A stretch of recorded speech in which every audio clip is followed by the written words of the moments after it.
The sound of shattering glass echoed in the silent kitchen, a sharp, violent contrast to the quiet hum of the refrigerator.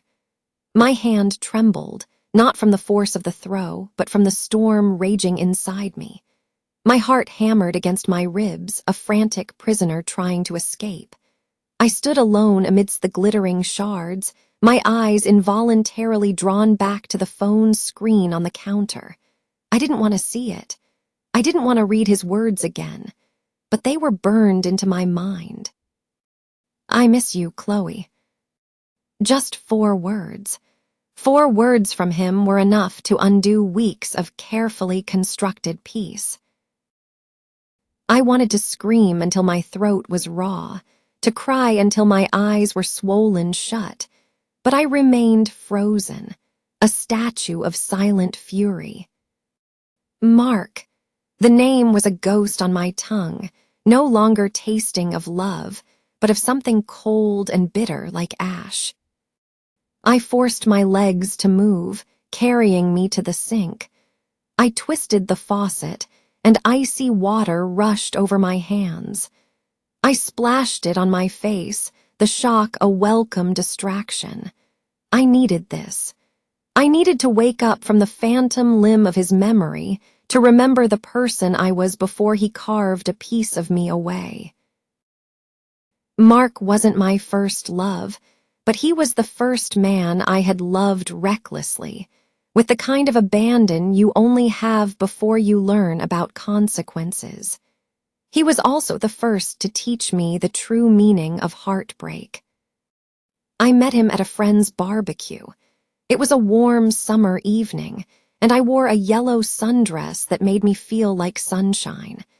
I had no idea a storm was brewing on my horizon. He approached me with a disarming smile. "Hi, I'm Mark," he said, his voice a low, gentle rumble. His eyes were the color of dark coffee, and they held my gaze in a way that made me feel like I was the only person in the crowded backyard. We talked for hours. It was effortless, comfortable. He laughed at my clumsy jokes, and I found myself captivated by his stories. When the party ended, he asked for my number. A thrill, equal parts shyness and excitement, shot through me. I smiled the entire drive home. The next day, a text arrived, then a call. We talked for hours that night, me curled up on my bed, his voice a warm, comforting presence in my ear. A week later, we had coffee, then dinner, then lunch. Soon, we were seeing each other every day. In the beginning, Mark was the perfect gentleman. He opened every door, brought me flowers for no reason, and sent "good morning" beautiful texts that started my day with a smile. He told me I was different, that my laugh was his favorite sound. 3 months in, he asked me to be his girlfriend. I said yes without hesitation. We were happy. At least that's what I told myself. I had made him my world. I slowly drifted away from my friends, my hobbies, my own life. All my time, all my energy was for him. I gave him everything I had, my whole heart placed trustingly in his hands. But around the 6-month mark, the cracks began to show. He started coming home late. He'd forget plans we made. His attention was increasingly devoted to his phone, his thumb constantly scrolling even when I was talking to him. His excuses were always the same. He was tired, work was stressful. I wanted to be the supportive girlfriend, so I tried harder. I cooked his favorite meals, did his laundry, even lent him money when he claimed to be in a bind. I never questioned him. The night my world fell apart, I was at his apartment. He was in the shower when his phone, left on the bedside table, lit up with a notification. It flashed again and then a 3rd time. My curiosity warred with my trust. Curiosity won. I picked it up. The name on the screen was Sophia. I opened the message. "I love you. When can I see you again? The air left my lungs. My hands went numb. I read the words over and over, willing them to be a mistake, a cruel joke. They weren't. I sat on the edge of the bed, the phone heavy in my hand, my body feeling weak and hollow. He emerged from the bathroom, a towel around his waist, a smile on his face. The smile vanished when he saw my expression. "What's wrong?" he asked. I held up the phone. His face paled. "It's not what you think," he stammered, the classic liar's defense. "Who is she?" I asked, my voice a thin, shaky thread. "She's just a friend. It's not serious." I stood up, grabbing my purse. I walked to the door, my movements stiff and robotic. "Chloe, wait," he pleaded. I turned. "Don't lie to me, Mark. Don't you dare tell me it's nothing when it's clearly something." He rushed towards me. "Please, just let's talk about this." But I was already gone. I didn't even bother to put on my shoes, walking out into the cool night with bare feet on the rough pavement. That night, I shattered. I didn't eat. I didn't sleep. I just lay in bed, staring into the darkness as his calls and texts flooded my phone, each one a fresh wave of pain. After 2 days of silence, I finally replied, "I need time." He begged for forgiveness. He said it was a stupid mistake, that it would never happen again. A week later, we met. He looked exhausted and remorseful. He said all the right words, held my hand, and cried. And like a fool, I gave him another chance. I shouldn't have. The second time around, he was just smarter. He guarded his phone like a hawk. He became vague about his days. One evening, he told me he had to work late. I wanted to believe him. But a strange impulse led me to a small cafe downtown, a place I went to read. And there he was, sitting in a corner booth with Sophia. They were leaning in close, her head tilted back in laughter as he touched her hand. The sight made me physically ill. I fled before they could see me, my fast walk turning into a desperate run. That night, I didn't just cry. I purged him from my life. I blocked his number, deleted every photo, threw out every gift. I cried once, a hard, gut-wrenching sob, and then I was done. I was too tired to cry for him anymore. I told no one. I just threw myself into a routine. I worked, I cleaned, I cooked for one. I took long, solitary walks, staring up at the sky and listening to music that had no memories attached to it. My best friend, Rachel, showed up one weekend, taking one look at me and saying, "You're too thin." And too quiet. "I'm fine," I lied. She didn't buy it. "Talk to me," she insisted, her voice soft. So I did. I told her everything about Sophia, the lies, the 2 betrayals. She listened without interrupting, and when I was finished, she just pulled me into a long, tight hug. "You're not the same girl," she said finally. "You're stronger now." A tiny, genuine smile touched my lips. She was right. I didn't need Mark. I didn't need his empty apologies or his late-night texts.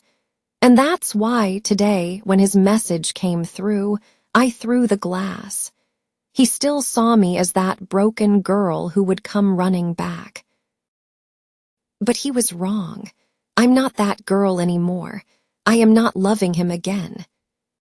The next morning, the first thing I did after opening my eyes was delete his message. Seeing his name on my screen felt like a contamination. I got up, brewed a strong cup of tea, and sat by the window. The world outside was moving on, and so would I decided to go for a walk. The air was crisp, the sun a pale gold. I walked past the corner store, past the cafe where we used to meet, and didn't feel a single pang of nostalgia. I just felt nothing. At the park, I found a bench and just watched. People laughing, children playing, dogs chasing squirrels. I didn't check my phone. I was present. On my way home, the sound of a child's unrestrained laughter made me smile. It was so simple, so real. Not like Mark's carefully crafted words, his hollow promises. When I got home, I meticulously cleaned the kitchen, sweeping up the last remnants of the broken glass. As I worked, my mind felt clearer, calmer. Later, sitting on the floor with a glass of water, I noticed a tiny new leaf on my houseplant. A quiet symbol of resilience. Life goes on. Then a knock on the door. My heart leaped into my throat. I opened it a crack. It was him.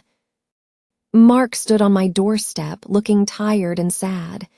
"Can we talk?" he asked. "Just for 5 minutes." I stepped outside, pulling the door closed behind me. I wouldn't let him into my space again. "I miss you," he began. "I think about you every day." I just looked at him, my arms crossed. "I made a mistake," he continued. "I was stupid. I want to make things right." "You said that before," I replied, my voice steady. After the first lie, and the second. He looked at his shoes. "I know, but I've changed. I want you back." I saw him then not as the man I loved, but as a pattern, a repeating cycle of pain I had finally broken. "The thing is," I said, looking him straight in the eye, "I've changed too. I'm not the same Chloe anymore." He looked confused, like a child who didn't understand why his favorite toy was suddenly out of reach. "I gave you my heart, Mark," I said, my voice firm but not angry. "You broke it twice. I'm not giving you a third chance to shatter it." "So that's it," he whispered. "Yes," I said, "that's it." He nodded slowly, turned, and walked away. I watched him go, then stepped back inside, closing the door and leaning against it. My hands were cold, but my eyes were dry. For the first time, thinking of him didn't bring tears. I didn't feel lonely. I felt free. That night I called Rachel. "He came to the door," I told her. I said no. There was a pause, and then she said, "Good. I'm so proud of you." The next day was just a normal day. I went to work, bought a sandwich, made a joke with a coworker, but it felt extraordinary. The world seemed brighter, the air cleaner. Mark never contacted me again, and for that I was grateful. Weeks turned into months. I fell into a new rhythm. Morning walks in the park became my ritual. It was on one of these walks that I started noticing him. A tall man with glasses who sat on the same bench every day, a book in his lap. We started with a nod, then a good morning. One day he spoke. "Cold today, isn't it?" "It is," I agreed. "But the sun helps." His name was James. He worked at a library. He was quiet, calm, and easy to be around. We talked for a few minutes each day. He never pushed, never asked for my number. He just shared a few moments of his morning with me. It was safe. It was nice. One morning, he asked if he could walk with me. We strolled along the path, the crunch of leaves under our feet the only sound for a while. "I used to come here with someone," I found myself saying. "Now I come alone." He didn't pry. He just said, "Sometimes alone is better." We walked together often after that. It was simple, easy. One day he looked at me and said, "You smile more now." I felt it was true. I feel better now. He didn't ask what I was better from. He just nodded and said, "That's good." He didn't need my past to be kind to my present. I told Rachel about my walking friend. She smiled. "Take your time," she advised. "I'm not scared of love," I told her, the realization surprising me as I said it. "I'm just careful now." "That's called growth," she said. And it was. My life wasn't empty without a relationship. It was full. Full of quiet mornings, good books, walks in the park, and the comforting presence of a true friend. It was full of me.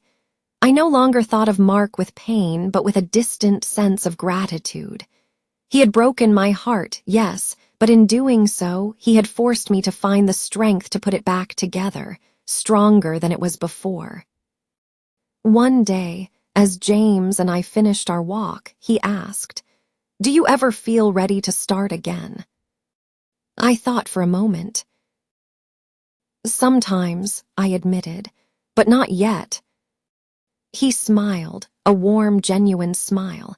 "That's okay." And it was okay, because this time I was the one setting the pace. This time I was choosing myself first. If this story touched your heart, don't forget to like, comment, and share. More emotional and inspiring stories are coming soon.